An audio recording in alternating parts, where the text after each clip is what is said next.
আজি সৰুপথাৰ সমষ্টি বিভিন্ন অঞ্চলৰ পৰা অহা 5 শতাধিক লোকে ভাৰতীয় জনতা পাৰ্টিৰ নীতি আৰু আদৰ্শৰ প্ৰতি অনুপ্ৰাণিত হৈ যোগদান কৰিছে।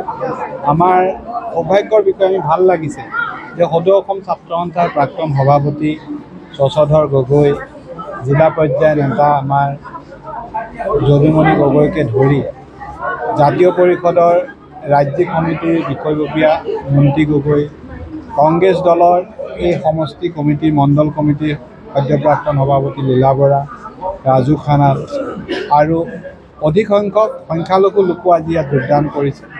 আজি যোগদানে এটা কথা স্পষ্ট কৰিছে যে সকলো স্তৰৰ লোকে তললৈ আহিব বিচাৰিছে।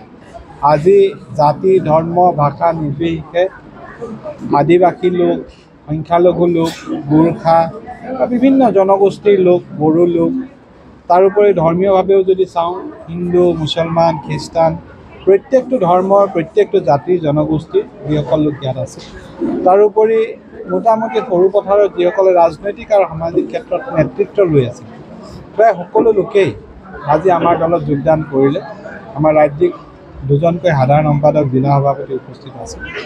আমি যি কংগ্ৰেছ মুক্ত ভাৰতবৰ্ষৰ কথা কৈছোঁ, এই সমষ্টিটো ইতিমধ্যে কেৱল কংগ্ৰেছেই নহয়, প্ৰায় বিৰোধী মুক্ত হ'বলৈ গৈ আছে।